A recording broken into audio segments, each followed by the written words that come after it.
And now, aviation weather around Alaska. Hello, I'm National Weather Service meteorologist Peter Chan with your Alaska aviation weather outlook on this Friday, March 7th, 2025. And this outlook is for the weekend for both Saturday and Sunday. And to set things up as of this Friday into Saturday morning, high pressure up in the Arctic Ocean extends down into the Mackenzie River Valley.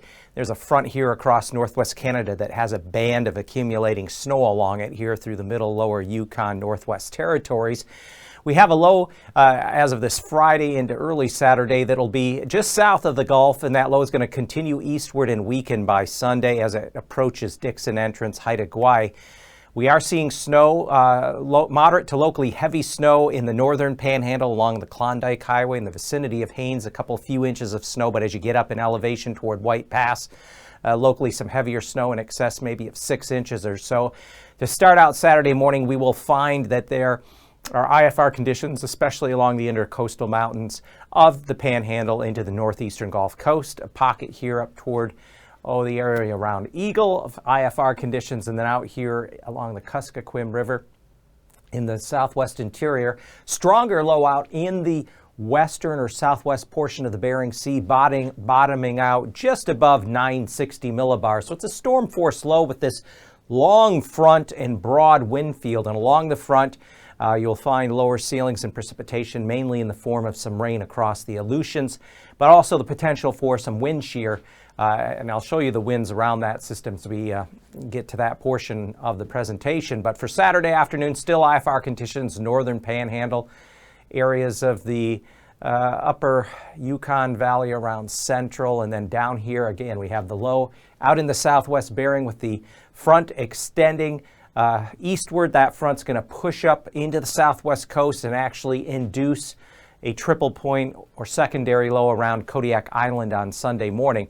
So we find with the system still IFR conditions, intercoastal mountains here, the panhandle up into the northern parts of the panhandle, Chilkoot and White, areas of IFR, 40-mile gold country along south side of the Alaska range, just giving the east-southeast flow ahead of this system. And then the front along the southwest coast, IFR there for the northern Alaska Peninsula, Bristol Bay, Kuskokwim Bay, out across Nunavik Island to St.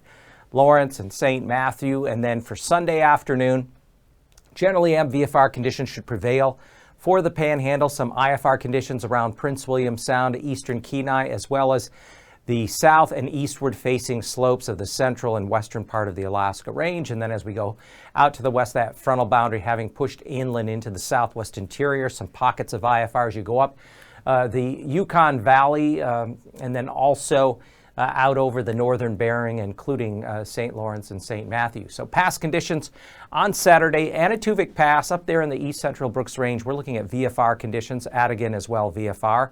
Coming down along the Alaska Peninsula, especially along the east-southeastward facing sides of Lake Clark Merrill passes, MVFR becoming VFR. Rainy Pass should generally hold on to MVFR conditions on Saturday. And as we round on up to Windy Pass, also MVFR, Isabel Pass, just MVFR conditions throughout the day Saturday. Now, Mentasta Pass in the morning will see IFR conditions as well as to the north entrance. And then by Saturday afternoon, the pass itself, especially southern areas, may actually become VFR. Further north, it stays MVFR. So a bit of a restriction there continuing around Mentasta Pass. Across the Copper River Basin, Tanita Pass, MVFR, and MVFR should be fairly widespread there across Portage Pass into Prince William Sound. And then as we go to the east there, northern panhandle, Chilkoot and White will remain IFR on Saturday, though the snow will have let up by then. So looking at freezing levels at the surface, it runs across the central Bering, dips just south of the Alaska Peninsula to along the Kodiak Island, the eastern Kenai, and then through the central southern inner channels there of the Panhandle. There's a little bit of a bump of freezing levels aloft Haida Gwaii toward Vancouver, 2,000 to 4,000 feet, but more notably that frontal system. We have a low just down near, just above 960 millibars here in the southwest Bering, and the front arcing ahead of it. So we find freezing levels rising 2, 4, 6, 8,000 feet here across the central Aleutians. And where there is the precipitation along associated with that frontal boundary, more in the way of a widespread Potential for moderate icing above 4,000 feet in the central Bering, above 6,000 feet lower Bering to the north side of the Aleutians and the Alaska Peninsula. And then along and south of the eastern Aleutians, we're seeing some higher freezing levels aloft. So we're looking at potential for icing above 8,000 feet. There could be a pocket of some moderate icing areas of the east end of the Alaska range above 3,000 feet there Saturday, and then isolated where there are some lingering showers across parts of the Panhandle, northern Gulf Coast. Now, looking at the jet stream level winds at 30,000 feet, or roughly 300 millibars, where we have a trough over northwest Canada, the Yukon Territory, down into the eastern Gulf. Ahead of it, jet core of 145 to 155 knots from the southwest. On the backside, we have north-northwest flow with a jet core of 140 knots.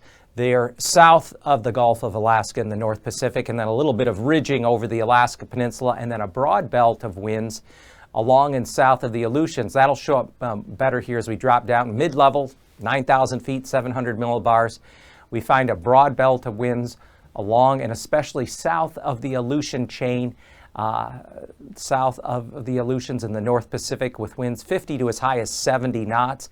There's also an area north of this front, because we have the low back here in the southwest Bering, of 50 knots winds there across areas from St. Matthew back toward the East Asia coastline. And then at 3,000 feet, it's a little more clear. So we have that one low that's just kind of coming east and weakening just south of the Gulf.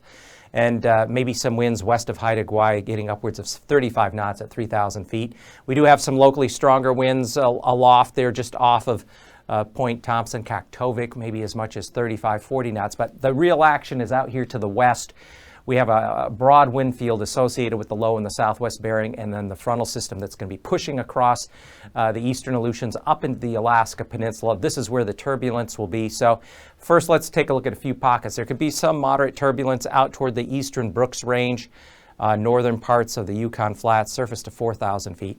There could be pockets of moderate turbulence along the Gulf Coast into the Panhandle, especially from east side of Kodiak Island, areas outside of Hinchinbrook Entrance, Cape Suckling to outside of Yakutat Bay, and then some pockets along parts of the especially outer western and southern areas of the Panhandle, including near Sitka and down across Prince of Wales Island, surface to 5,000 feet. But the broad turbulence is out along the southwest coast, pushing up toward Kuskokwim Bay, and then extending down along the Alaska Peninsula, and especially back out toward the western half of the Aleutians. That area with that frontal system pushing east-northeastward, on Saturday there is a likelihood for severe turbulence through the western and central Aleutians, surface to 3,000 feet. And then where that frontal boundary is swinging through, there could also be some low-level wind shear, so keep that in mind out there in the central eastern Aleutians as that front works its way east and northeastward throughout the day.